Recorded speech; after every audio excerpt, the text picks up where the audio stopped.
অনেক যুবক বলতো কাল থেকে নামাজ পড়বো, কাল থেকে রোজা রাখবো, কাল থেকে দাড়ি রাখবো। ওই কালটা আর আসে নাই। অনেক যুবক কাল বলতে বলতে কবরের বাসিন্দা হয়ে গিয়েছে, ঠিক কিনা বলেন? হুয়ে নামওয়ার बेनिशा कैसे कैसे जमी खा गई नौजुआ कैसे कैसे जगह जी लगाने की दुनिया नहीं है, ये इबरत की जा है तमाशा नहीं है।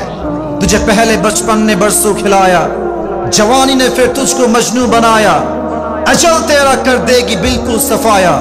जगह जी लगाने की दुनिया नहीं है, ये इबरत की जा है तमाशा नहीं है। এই দুনিয়ার পুরো জীবনটাই হচ্ছে আখিরাত গোছানোর জায়গা। এই দুনিয়ার জীবনটা তামাশার জায়গা নয়, ঠিক কিনা বলেন?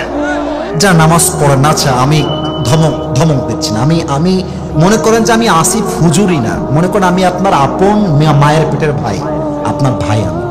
আচ্ছা আপনি বলেন যে নামাজ পড়ছি না হুজুর, আমার কাজ আছে। আচ্ছা হুজুর নামাজ পড়ছি না, আমার ক্লাস আছে। আচ্ছা হুজুর নামাজ পড়ছি না, আমার একটা অ্যাপয়েন্টমেন্ট আছে, খুবই দরকারি অ্যাপয়েন্টমেন্ট।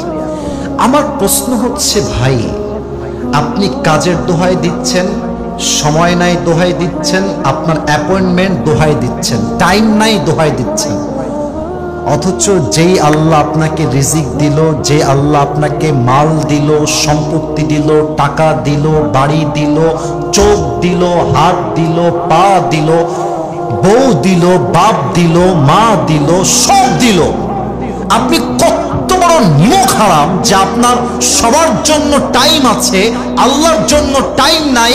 এর মানে আপনার মতো বড় নিমক হারাম আর কেউ হতে পারে না, ঠিক কিনা বলেন? এখানে অনেক যুবক বসে আছে, একটা কথা বলে ফেলি, রাগ করো না আমার আব্বাজান, আপনারা রাগ করবেন না। আমি যদি এখান থেকে নেমে যাই, ওয়াজ করা অবস্থায় নেমে যাই, আর আগে বলছি রাগ করবেন না, যদি আমি পকেটে হাত দিই অনেকের পকেটে, এখন এই মাহফিলে অনেকের পকেটে বিড়ির প্যাকেট বের হবে, এখনই বের হবে। আমি কি ভুল বললাম না ঠিক বললাম? বলেন বলেন বলেন। আমি যদি এখন নেমে যাই ওয়াজ মাহফিলের স্টেজ থেকে, যুবকের মোবাইল ফোনটা চেক করি, এই দেখেন আমার দিকে তাকান, এখন যদি আমি চেক করি আমি দেখতে পাবো যুবকটা মাহফিলে বসা জাস্ট 5 মিনিট আগে তার গার্লফ্রেন্ডকে মেসেজ করেছে, এখান থেকে মেসেজ করেছে। হাসতেছেন আপনারা, আমি হাসির কথা বলি নাই, আমি হাসির কথা বলি নাই। ইভেন আর একটা ডেঞ্জারাস কথা বলছি, এখানে অনেক অডিয়েন্স আসছেন তাফসীর শোনার জন্য, ওয়াজ শোনার জন্য। এখানে অনেক শ্রোতা এমনও আছে যারা এশারের নামাজটা পড়ে নাই, আবার বাসায় গিয়ে ঘুমিয়ে যাবে, ফজরটাও তারা পড়বে না, ঠিক কিনা বলে? এবার আসেন, যে যুবকদের মোবাইল ফোনে পর্নোগ্রাফি আছে, যে যুবকরা এখন পর্যন্ত হারাম রিলেশনশিপে আছো, যে মুরব্বীরা এখন পর্যন্ত বিড়ির নেশা ছাড়তে পারেন নাই, আপনারা আমার এই ওয়াজ না শুনে একটা যুবক, একটা মুরব্বী ঠ্যাং পা এখান থেকে নড়াইতে পারবেন না, ঠিক কিনা বলে? বেনামাজি বান্দার সামনে যখন মালাকুল মউত আসবে, তার এই দেহের চামড়ার রং হবে নীলাভ বর্ণের চেহারা। আমার চোখ দেখেন, এই দুইটা চোখ হবে বিশাল বড় বড় এবং লাল টকটকে চোখ, পা থাকবে জমিনে, মাথা থাকবে আকাশ বরাবর বিশাল, দেহের পোশাক হবে কালো কুচ্ছিত পোশাক। বেনামাজি যুবক আর মুরব্বী যখন মালাকুল মউতের ভয়ঙ্কর চেহারা দেখবে, তার পুরো 2 হাত এবং পা এরকম ভাবে থর থর থর থর থর থর করে কাঁপবে। মালাকুল মউত বেনামাজির রূহের দিকে চিৎকার দিয়ে বলবে, ইয়া আইয়াতুহান নাফসুল খাবিসা উখরুজি ইলা গযাবিল্লাহ, হে বেনামাজি বান্দা বের হয়ে আয়, আল্লাহর গজবের দিকে, জাহান্নামের দিকে বের হয়ে আয়। হাদিসে আসছে নামাজি বান্দার রূহ তো সহজে বের হয়ে যাবে, বেনামাজি বান্দার রূহটা সহজে বের হবে না। একবার ডান দিকে দৌড় দিবে, আর একবার বাম দিকে দৌড় দিবে, আর একবার পেছনের দিকে দৌড়ে দৌড়ে পালিয়ে যাবে। আমার বাম হাত সবাই দেখবেন, আমি হাদিসটাকে জাস্ট প্র্যাকটিক্যালি অভিনয় করে বুঝাচ্ছি, just to make you realise what is the pain of death. মৃত্যুর যন্ত্রণা কত বেশি, আমি জাস্ট অভিনয় করে আপনাকে বোঝাতে চাই। আমার বাম হাত দেখবেন সবাই, মালাকুল মউত তার বাম হাতটা পেছনের দিকে নেবে, জাস্ট লাইক দিস, এভাবে। আর পেছন থেকে মালাকুল মউত বেনামাজির রূহের দিকে বাম হাত দিয়ে একটা থাবা দিবে। যখন তার রূহটা বুকের ভেতর থেকে বাম হাত দিয়ে ছিঁড়ে বের করবে, হাদিসে আসছে একটা জীবিত ছাগলকে কেউ যদি যাবেহ না করে তার গায়ের চামড়া ব্লেড দিয়ে ছিঁড়ে ফেলে, কেটে ফেলে, ওই ছাগলটার যে পরিমাণ কষ্ট হয় তার চাইতে কমসে কম 70 গুণ বেশি কষ্ট দিয়ে বেনামাজি যুবক, বেনামাজি মা, বেনামাজি মুরব্বির রূহকে তার চাইতে 70 গুণ বেশি কষ্ট দিয়ে কবজ করা হবে। বলেন সবাই নাউজুবিল্লাহ। যা নামাজ পড়ে না, আমি ধমক দিচ্ছি না, আমি মনে করেন যে আমি আসিফ হুজুরি না, মনে করেন আমি আপনার আপন মায়ের পেটের ভাই, আপনার ভাই আমি। আচ্ছা, আপনি বলেন যে নামাজ পড়ছি না হুজুর, আমার কাজ আছে। আচ্ছা হুজুর, নামাজ পড়ছি না, আমার ক্লাস আছে। আচ্ছা হুজুর, নামাজ পড়ছি না, আমার একটা অ্যাপয়েন্টমেন্ট আছে, খুবই দরকারি অ্যাপয়েন্টমেন্ট।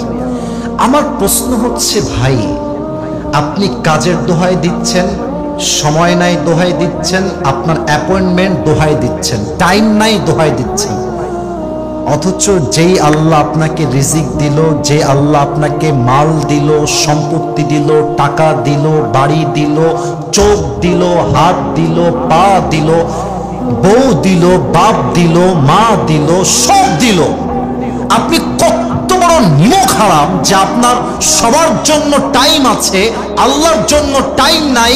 এর মানে আপনার মতো বড় নিমক হারাম আর কেউ হতে পারে না, ঠিক কিনা বলেন?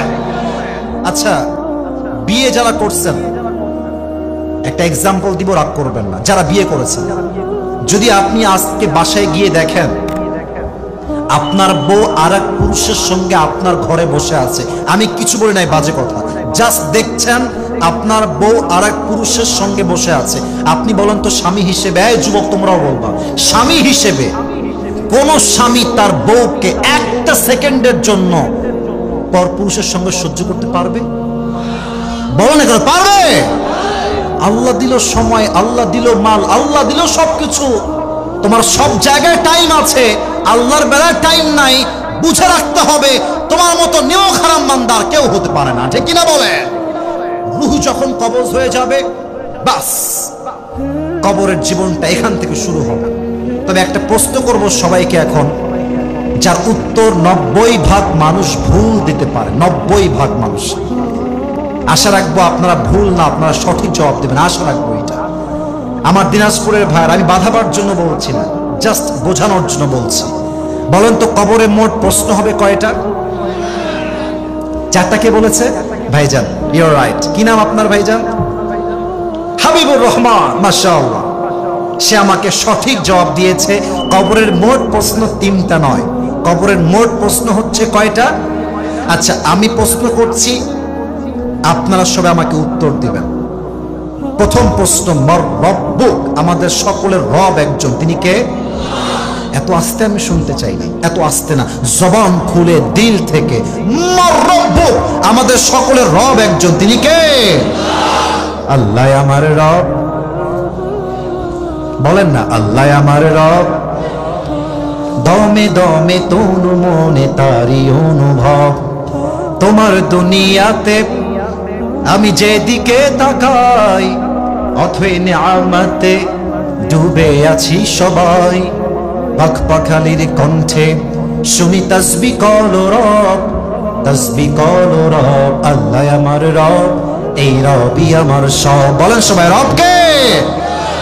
আচ্ছা, দিনাজপুরের ভাইরা আমার দিকে তাকায় বলেন তো, এইটা আমার মুখে কি? অনেক যুবক ভাই, মুরব্বী, প্লিজ উত্তর করতে হবে লাউডলি, এটার নাম কি? আপনারা কেউ পাম দিবেন না, যা মনে আছে তাই বলবেন। আচ্ছা, আমি যে লম্বা চাপ দাড়ি রেখেছি নবীর সুন্নাহ অনুযায়ী, আগে বলছি মনে যা আছে তাই বলবেন, তার বাইরে বলতে হবে না। আমাকে চাপ দাড়ি রেখে আনস্মার্ট লাগতেছে না স্মার্ট লাগতেছে? ছি ছি, এত আসতে বললেন। দাড়ি রেখে আনস্মার্ট লাগছে না স্মার্ট লাগছে? অসুন্দর লাগছে না সুন্দর লাগছে? অনেক মেয়ে দেখবেন দাড়ি দেখলে নাক ছিটকায়, আছে না আছে না আছে না? বলো বলে যে দাড়িওয়ালা বিয়ে করবা, বিয়ে করতে চায় না। তা আমি মাঝে মাঝেই প্রাউডলি বলি, দাড়ি আমি রেখেছি নবীর সুন্নাহের ভালোবাসায়। আরে যেই মেয়ে আমাকে দাড়ির জন্য বিয়ে করতে চায় না, সে আমার বাড়ির বউ হওয়ার যোগ্যতাই তো রাখে না। আচ্ছা, আর একটা কথা, যদি তোমাকে কোনো মেয়ে বলে যে আপনাকে আমি আসলে পছন্দ হয়েছে, সব everything is fine, you know, cool, সব ঠিকঠাক আছে, তবে আপনার চাপ দাড়ির জন্য আপনাকে আমার জামাই হিসেবে পছন্দ হচ্ছে না, তুমি কি বলবা? তুমি বলবা সোনামণি, নতুন মনে হয়, নতুন নতুন। লাথি মারা যাবে না বাবু। একজন মেয়েকে সম্মান যে দিতে পারে সেই বীর পুরুষের সন্তান, ঠিক কিনা বলেন? আপনি কি বলবেন? আপনি বলবেন যে আপু, আপনার যেহেতু দাড়িওয়ালা পছন্দ না, তো আমি দিনাজপুরের পার্বতীপুরের ছেলে, আমার মনে হয় আপনার মতো মেয়ের জন্য দাড়িওয়ালা বীর পুরুষ নয়, আপনার মতো মেয়ের জন্য বিটিএস এর হিজড়া ছাড়া সেকেন্ড কোন অপশন আমাদের কাছে নাই যুবক ভাই। হ্যাঁ, যেই মেয়েদের দাড়িওয়ালা পছন্দ নয়, বুঝতে হবে এই সমস্ত মেয়েদের গাঞ্জাখোর বেশি পছন্দ হয়। আল্লাহ এমন মেয়েদেরকে হেদায়েত দান করে, পড়েন সবাই আমিন। ওয়ামান নাবিয়্যুকা তা'রিফু হাযার রাজুল, আতা'রিফু হাযার রাজুল, do you know this person, who is he? 2 number প্রশ্ন, তুমি কি ব্যক্তিকে চেনো? তোমার কে হয় এই ব্যক্তি? আমরা বলবো হাযা নাবিয়্যুনা মুহাম্মাদুর রাসূলুল্লাহ সাল্লাল্লাহু আলাইহি ওয়াসাল্লাম। 3 নাম্বার প্রশ্নের উত্তর যদি কেউ বাদ যায়, কলিজায় আঘাত লাগবে। 3 নাম্বার, ওয়ামা দীনুক, আমাদের ধর্মের নাম। আর একটু জোরে, আমাদের ধর্মের নাম। ফেরেশতা বলবে কি রে বাবা, এ তো একটাও আটকায় না, এতগুলো প্রশ্ন করলাম একটাও আটকায় না, ব্যাপার স্যাপার কি? And now the 4th question will come. এবার 4 নাম্বার প্রশ্ন, ওয়ামা ইলমুক, ওয়ামা ইলমুক, তুমি এত জ্ঞান অর্জন করলা কই থেকে? What's the source of your knowledge? তোমার জ্ঞানের উৎস কোথায়? আমরা বলবো, একটু আসতে বললেন যে আমাদের জ্ঞানের উৎস কোথায়? ফেরেশতা বলবে মাশাআল্লাহ, অ্যাপ্রিশিয়েটেড, যাও। এবার আল্লাহর পক্ষ থেকে ফয়সালা, আমার বান্দাকে আর কোনো প্রশ্ন করা যাবে না, আমার বান্দার কবরটাকে তোমরা এখনই জান্নাতের বাগান বানিয়ে দাও, আমার বান্দার কবরটাকে 70 গজ লম্বা করে দাও। শেষ হাদিস বলছি, বিয়ের প্রথম দিন যে রাতটা হয়, সে রাতের নাম কি হয়? বাপরে বাবা, লজ্জা শরম কিছু নাই আপনাদের দেখছি। বিয়ের প্রথম রাতের নাম কি হয়? বাসর রাত। আচ্ছা, এই হাদিসটা ওইটার সঙ্গে মিল আছে তো তাই বললাম। হাদিসে আসছে, হাসির জন্য বলি নাই তো, হাসির জন্য বলি নাই, বোঝার চেষ্টা করো। নাম কেন মিল আরুস, আই রিপিট এগেন, আবার বলছি, নাম কেন মিল আরুস।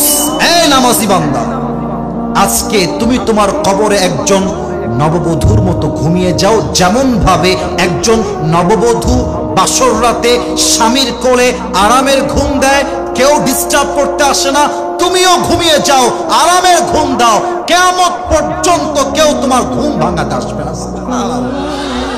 এবার সবাই 2 হাত তোলেন, সবাই, এভরিওয়ান রেজ ইউর 2 হ্যান্ডস, 2 হাত, সবাই একটা কাশি দেন, বলেন সবাই হুজুর। কানে আসে নাই, আওয়াজটা জোরে বলতে হবে, হুজুর। আমরা দিনাজপুরের সন্তান, আজ আর একবার, আজ দিল থেকে 2টা ওয়াদা করছি। 1 নাম্বার ওয়াদা হবে একদম সোজাসুজি আল্লাহর সাথে, বলেন সবাই আল্লাহ,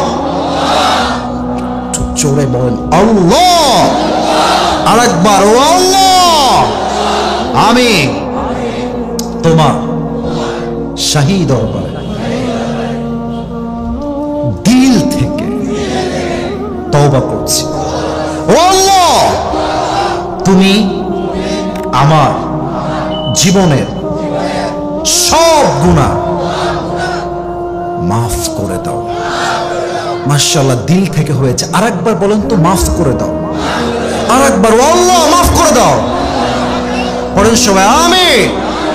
2 নাম্বার ওয়াদাটা আমার সাথে, এটা আমাকে ওয়াদা করবেন। হাত তুলেন, হাত তুলেন, বলেন সবাই হুজুর আমরা পার্বতীপুরের সন্তান, আপনাকে